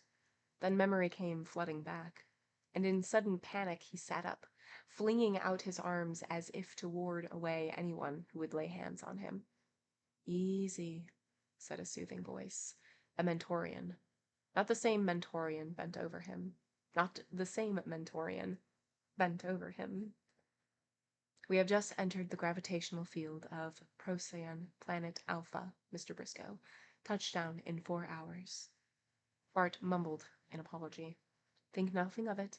Quite a number of people who aren't used to the cold sleep drug suffer from minor lapses of memory. How do you feel?" Bart's legs were numb, and his hands tingled as he sat up, but his body processes had been slowed so much by the cold sleep that he didn't even feel hungry. The synthetic jelly he'd eaten just before going to sleep wasn't even digested yet. When the Mentorian left for another cabin, Bart looked around, and suddenly he felt he would stifle if he stayed here another minute. He wasn't likely to run into Tommy twice in a row, and if he did, well, Tommy would probably remember the snub he'd had and stay away from Dave Briscoe. And he wanted another sight of the stars before he went into worry and danger. He went down to the observation lounge. The cosmic dust was brighter out here, and the constellations looked a little flattened. Textbook tables came back to him. He had traveled 47 light years. He couldn't remember how many billions of miles that was. Even so, it was only the tiniest hop, skip, and jump in the measureless vastness of space. The ship was streaking toward Procyon, a Sol-type star, bright yellow. The 3 planets, Alpha, Beta, and Gamma, ringed like Saturn and veiled in shimmering layers of cloud, swung against the night. Past them, other stars, brighter stars, far-away stars he would never see, glimmered through the pale dust. "Hello, Dave. Been space sick all this time. Remember me? I met you about 6 weeks ago in the lounge down here, just out from Earth." Oh no. Bart turned, with a mental groan, to face Tommy. "I've been in cold sleep," he said. He couldn't be rude again. "What a dull way to face a long trip," Tommy said cheerily. "I've enjoyed every minute of it myself."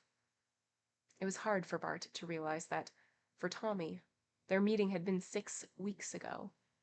It all seemed dreamlike.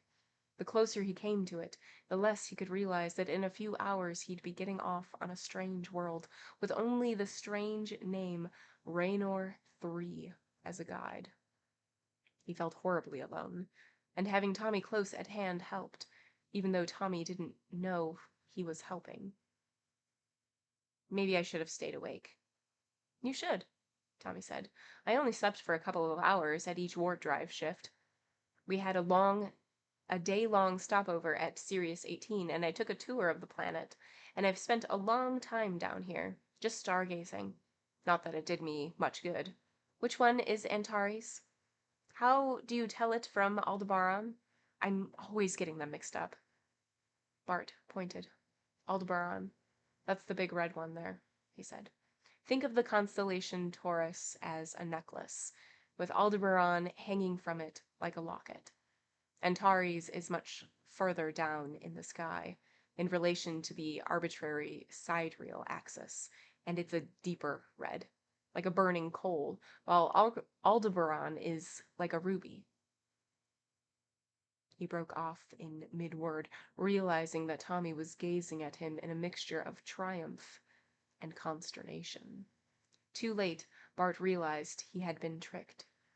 Studying for an exam the year before, he had explained the difference between the two red stars in almost the same words. Bart, Tommy said in a whisper, I knew it had to be you.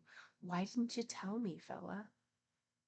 Bart felt himself start to smile, but it only stretched his mouth. He said, very low, Don't say my name out loud, Tom. I'm in terrible trouble. Why didn't you tell me? What's a friend for? We can't talk here. The cabins are wired for sound in case somebody stops breathing or has a heart attack in space, Bart said, glancing around.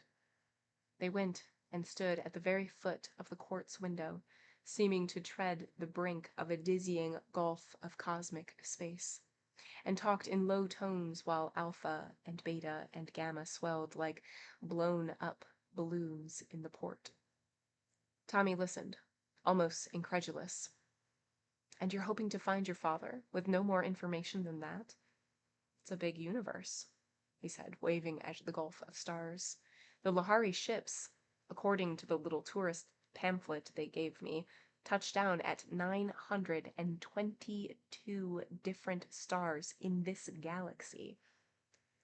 Bart visibly winced, and Tommy urged, Come to Capella with me.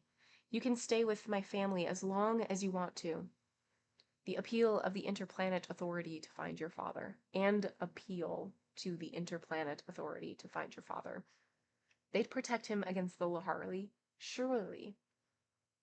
You can't chase all over the galaxy playing interplanetary spy all by yourself, Bart. But Briscoe had deliberately gone to his death to give Bart the chance to get away. He wouldn't have died to send Bart into a trap he could easily have sprung on Earth. Thanks, Tommy, but I've got to play it my way.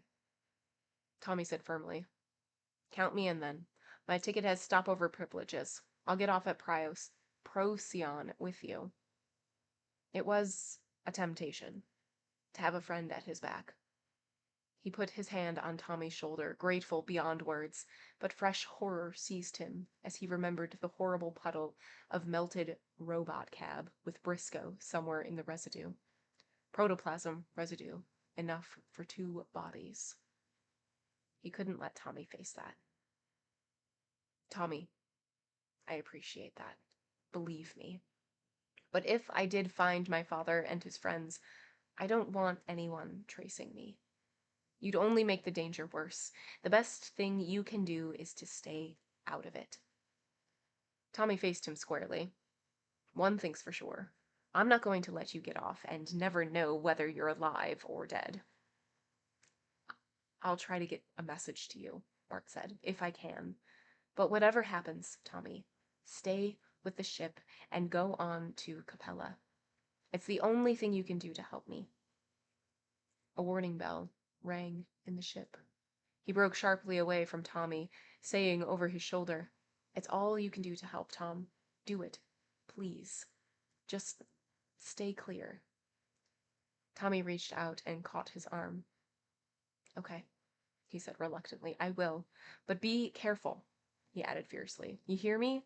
If I don't hear from you in some reasonable time, I'll raise a stink from here to Vega. Bart broke away and ran. He was afraid if he didn't, he'd break up again. He closed the cabin door behind him. trying to calm down so that the Mentorian steward, coming to strap him in for deceleration, wouldn't see how upset he was. He was going to need all his nerve. He went through another decontamination chamber and finally moved, with a line of passengers, out of the yawning airlock, under the strange sun, into the strange world. At first sight, it was a disappointment. It was a Lhari spaceport that lay before him, to all appearances identical with the one on Earth. Sloping glass ramps, tall, colorless pylons, a skyscraper terminus crowded with men of all planets. But the sun overhead was brilliant, with clear gold, the shadows sharp and violet on the spaceport floor. Behind the confines of the spaceport, he could see the ridges of tall hills and unfamiliarly colored trees.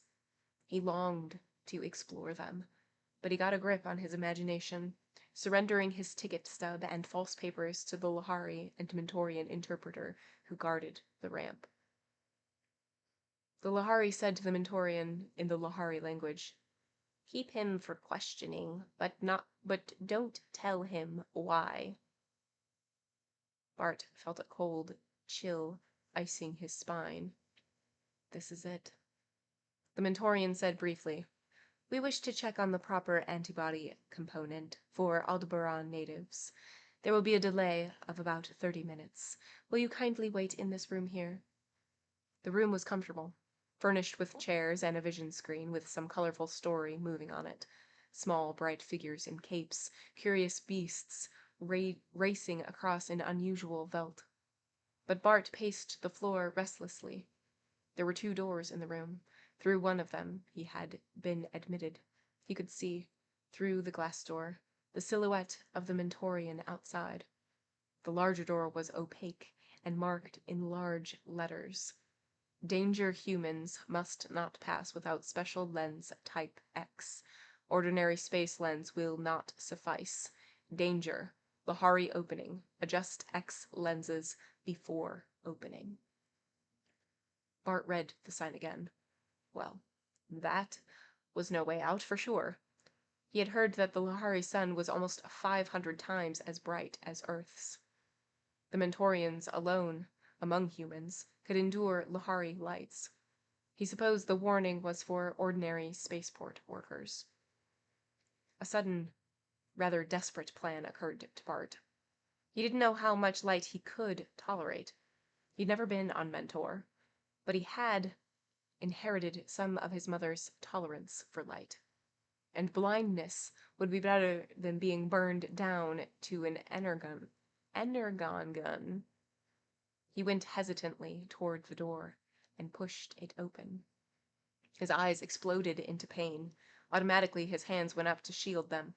Light. Light. He had never known such cruelly glowing light. Even through the lids there was pain and red after-images. But after a moment, opening them a slit, he found that he could see, and made out other doors, glass ramps, pale Lhari figures coming and going. But for the moment, he was alone in the long corridor beyond which he could see the glass ramps. Nearby, a door opened into a small office with glass walls. On a peg, one of the silky metallic cloaks worn by Mentorians doing spaceport work was hanging. On an impulse, Bart caught it up and flung it around his shoulders. It felt cool and soft, and the hood shielded his eyes a little. The ramp leading down to what he hoped was street level was terribly steep, and there were no steps.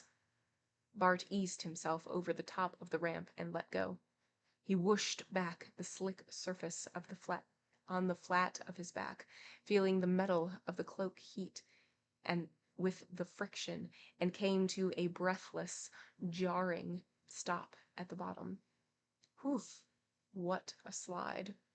3 stories, at least, but there was a door, and outside the door, maybe safety. A voice hailed him in Lhari. "You there!" Bart could see well now. He made out the form of a Lhari, only a colorless blob in the intense light. You people know better than to come back here without glasses. Do you want to be blinded, my friend? He actually sounded kind and concerned.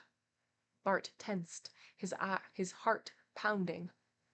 Now that he was caught, could he bluff his way out? He hadn't actually spoken the Lhari language in years, though his mother had taught it to him when he was young enough to learn it without a trace of accent. Well, he must try. Margul sent me to check, he improvised quickly. They were holding someone for questioning, and he seems to have gotten away somehow. So I wanted to make sure he didn't come through here. What is the matter that one man can give us all the slip this way? The Lhari said curiously. Well, one thing is sure, he's vegan, or Solarian, or Capellan, one of the dim star people. If he comes through here, we'll catch him easily enough, though, while he's stumbling around half-blind. You know that you shouldn't stay long, he gestured, out this way, and don't come back without special lenses. Bart nodded, jerking the cloak around his shoulders, forcing himself not to break into a run as he stepped through the door the Lhari indicated. It closed behind him. Bart blinked, feeling as if he had stepped into pitch darkness. Only slowly did his eyes adapt, and he became aware that he was standing in a city street, in the full glow of Procyon.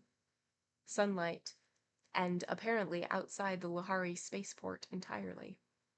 He'd better get to cover. He took off the Mentorian cloak, thrust it under his arm, raised his eyes, which were adjusting to ordinary light again, and stopped dead.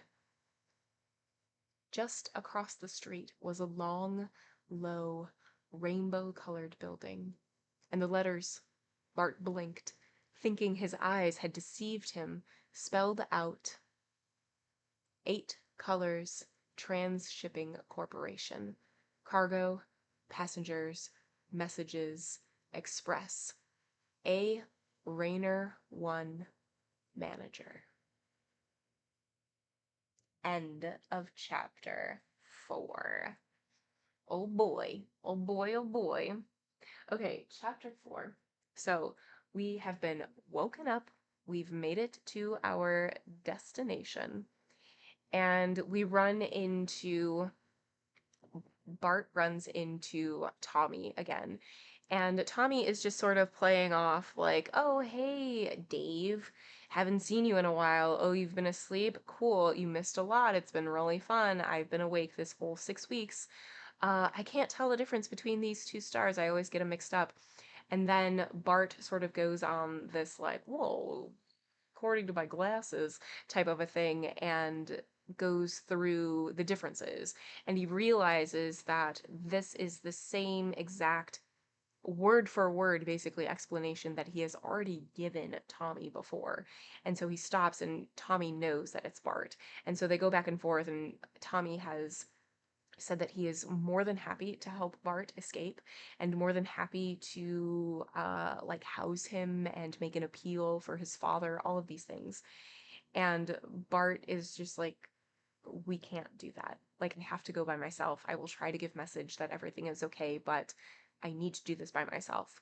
And so he leaves, and he, on his way out, they check his papers again, and the Lhari is like, okay, tell this boy that, we need to question this boy, but don't tell him why. And so they escort him into this room under the guise of something else. And Bart sees this door that is basically like, don't go through this. It's really bright outside. You're going to burn your little eyeballs out. But he goes through because he has more of a tolerance to light because of his, mother. And so he goes through there, and he runs into a Lhari, and they're like, dude, you're not supposed to be here. Your little eyes. You need to put your little sunnies on. And don't be silly, blah, blah, blah. And there's like that sense of concern. And then the Lhari shows him a different door. And so Bart goes through that door, and then he sees Raynar, Raynar 1, which is what he's supposed to be looking for.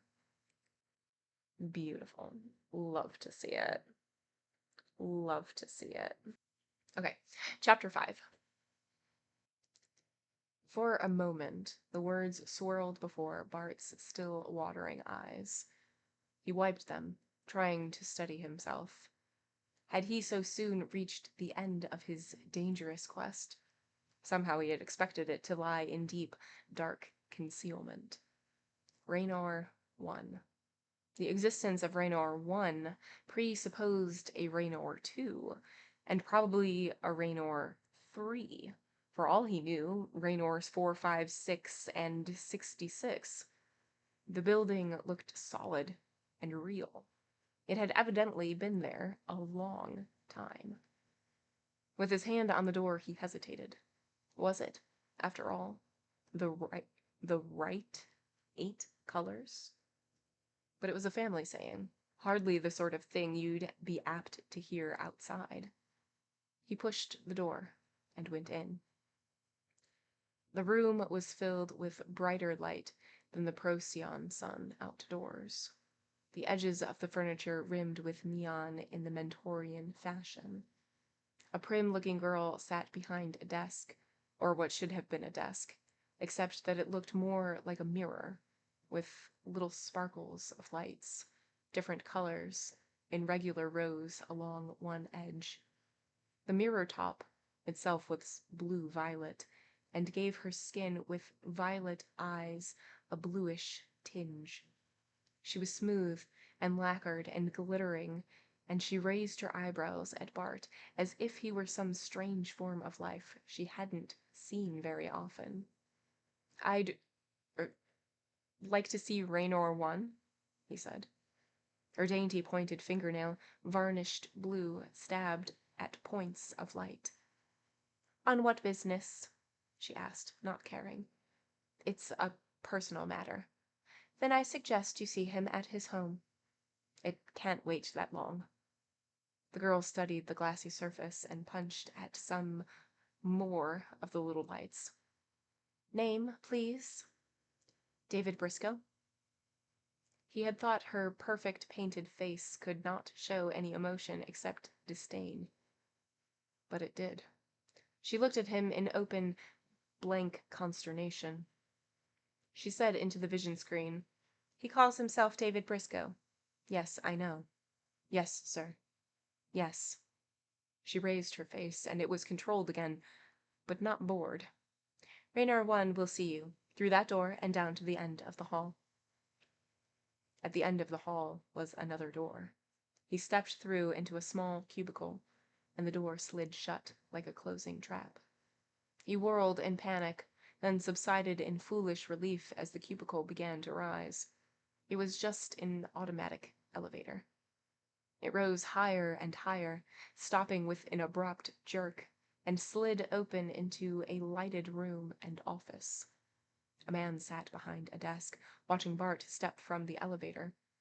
The man was very tall, very thin, and the gray eyes and the intensity of the lights told Bart that he was a Mentorian.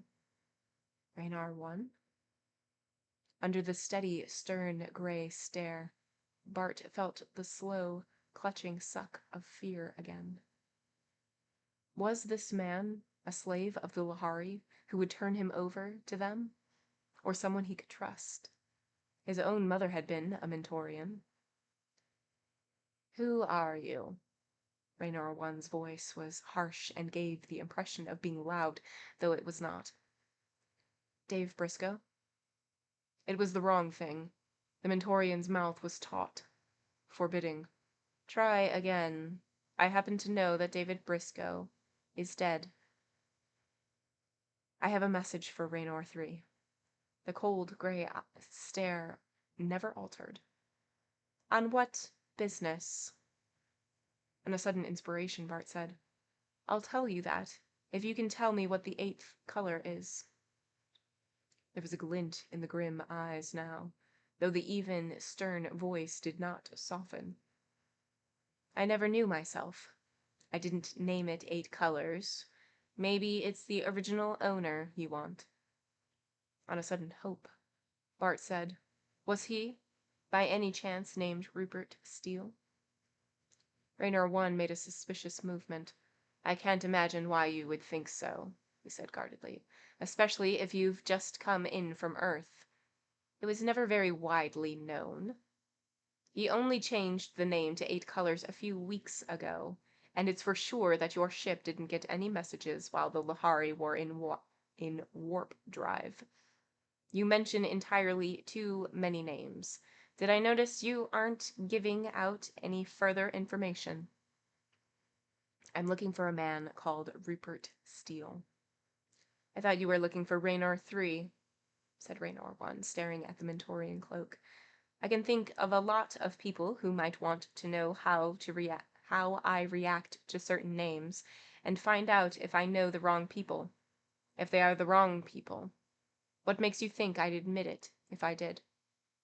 Now, Bart thought, they had reached a deadlock.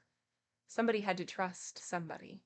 This could go on all night, parry and riposte, question and evasive answer, each of them throwing back the other's questions in a verbal fencing match.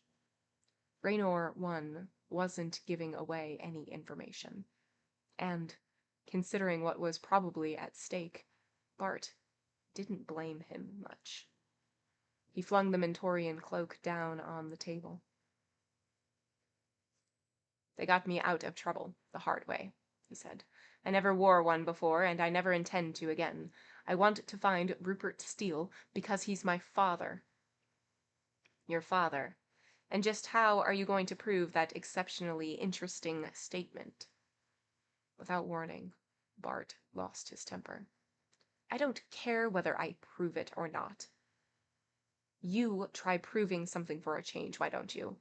If you know Rupert Steele, I don't have to prove who I am. Just take a good look at me. Or so Briscoe told me, a man who called himself Briscoe, anyway. He gave me papers to travel under that name. I didn't ask for them. He shoved them into my hand.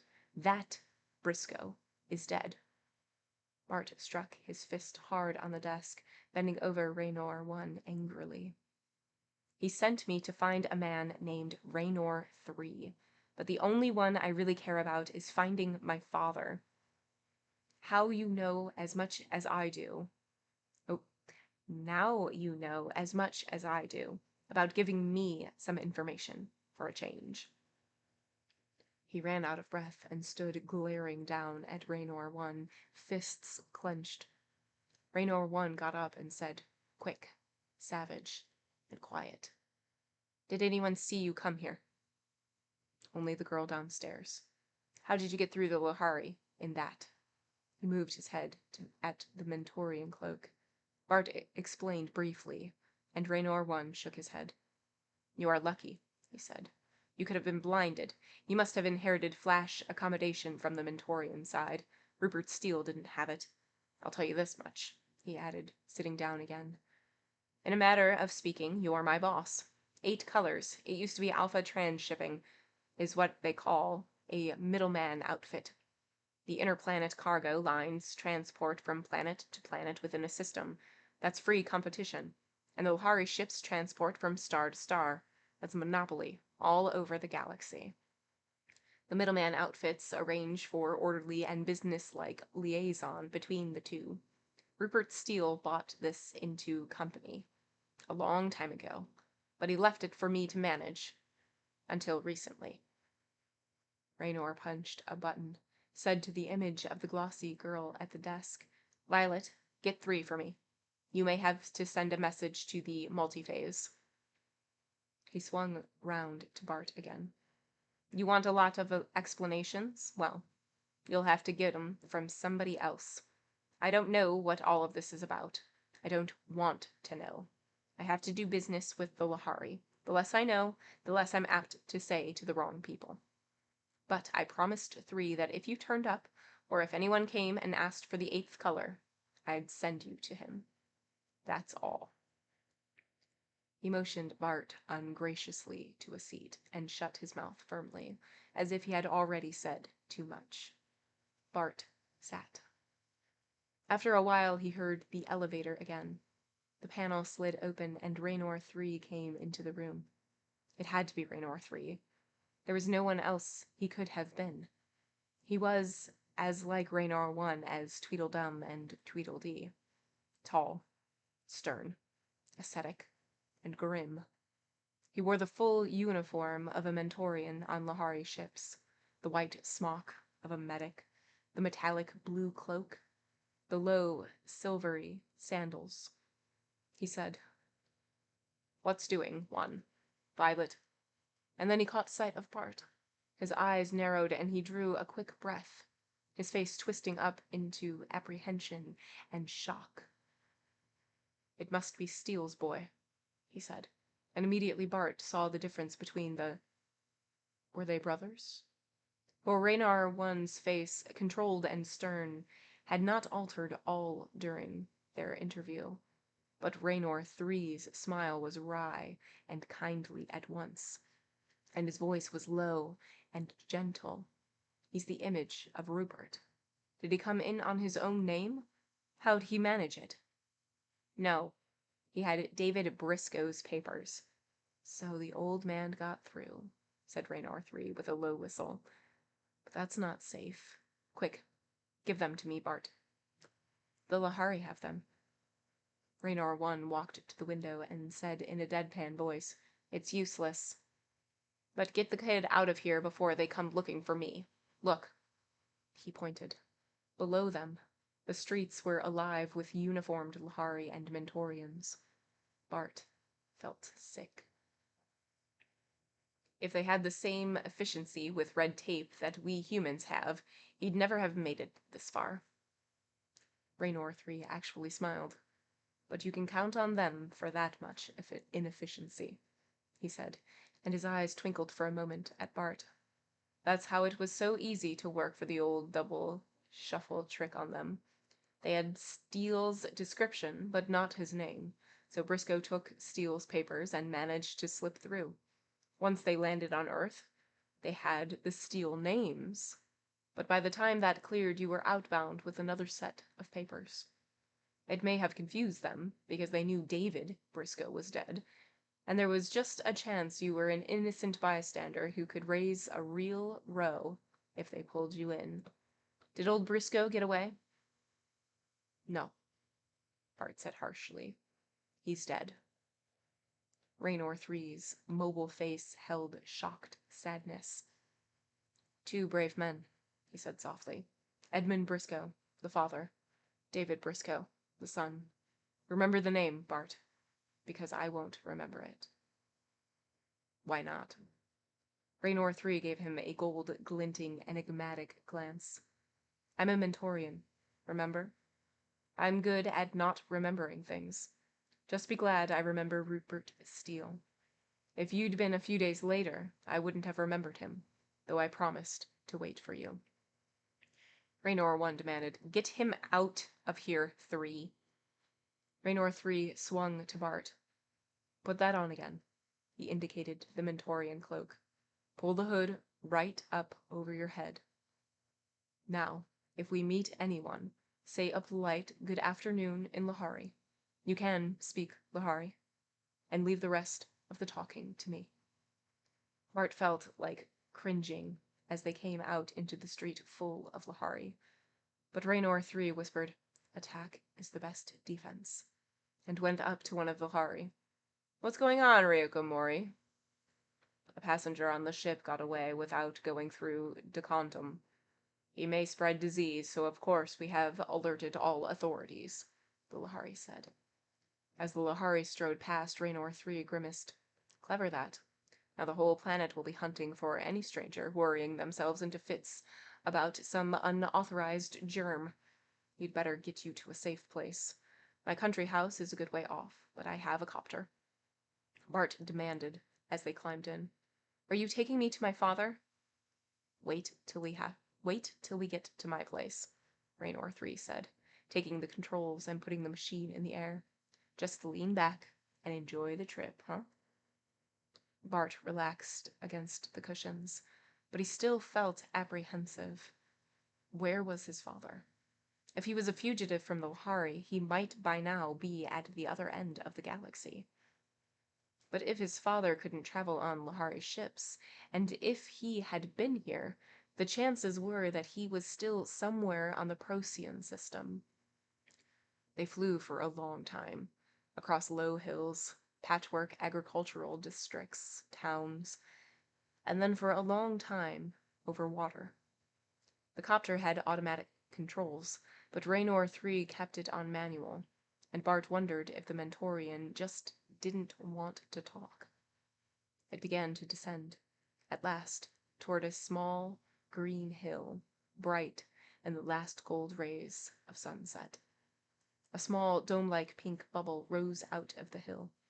Raynor 3 set the copter neatly down on a platform that slid shut after them, unfastened their seatbelts, and gave Bart a hand to climb out. He ushered him into a living room of glass and chrome, softly lighted, but deserted, and faintly dusty. Raynor pushed a switch. Soft music came on, and the carpets caressed his feet. He motioned Bart to a chair. "You're safe here, for a while," Raynor 3 said. "Though how long, nobody knows. But so far, I've been above suspicion." Bart leaned back. The chair was very comfortable, but the comfort could not help him to relax. "Where is my father?" he demanded. Raynor 3 stood looking down at him, his mobile face drawn and strange. "I guess I can't put it off any longer," he said softly. Then he covered his face with his hands. From behind them, hoarse words came out, choked with emotion. "Your father is dead, Bart. I killed him." End of chapter 5. Ooh, oh my, oh my, oh my, oh my. Okay, chapter 5. So we go through the door because it says Raynar 1, and we assume, and because it says the 8th color. So we're like, oh my gosh, ding, ding, ding. We know these words. These are the buzzwords that we're supposed to be looking for. We're supposed to be looking for the 8th color, and we're supposed to be looking for Raynor 3. So the assumption is because there's a Raynor 1, there has to be a Raynor 3, right? So we go through the door and we find a receptionist, and the receptionist is like, "Name, who do you want to see, what's your purpose, blah blah blah." And so we're like, "Bup bup bup, name is David Briscoe," and that perks up the receptionist. And so Bart is allowed to go see Raynor 1, and Raynor 1 is asking these questions, blah blah blah. Who are you? How did you get through? Yada yada yada. And finally, Raynor 1 had, like, they both eventually trust each other enough to, like, actually say information that would be helpful. So Raynor 3 requests, or Raynor 1 requests Raynor 3's attention. So Raynor 3 comes out and is like, "Hello? Hello. It is you, the son of, whoever. We've been looking for you, Bart." And was like, "You're lucky that you're here on this day, because if it had been a few days, like, I wouldn't have remembered. I'm a Mentorian. I forget things. Like, this is just how the cookie crumbles. But it's a good thing that you're here. I promised your papa that I would remember you until you got here." And so they look outside and the whole, like, area is aflutter. Everybody's, like, moving around. Things are happening. And so Raynor 3 takes Bart away and is like, "Hey, what's going on here?" And they're like, "Oh, somebody got through the port without getting, anti-diseased." And so there's this whole, like, uproar. They don't know who it is, but there's this uproar about, okay, well, somebody here is diseased and we need to find them. So that's going to keep them busy. So Raynor 3 takes Bart to his home, and Bart is like, "Dude, where is my dad? Can you please just tell me where my dad is?" And we're like, "No, no, no, not till we get home." So they get home, or they get to Three's home, and Bart is like, "Just where's my dad?" And Raynor 3 has to say, "Okay, I can't hold off any longer. Your dad is dead."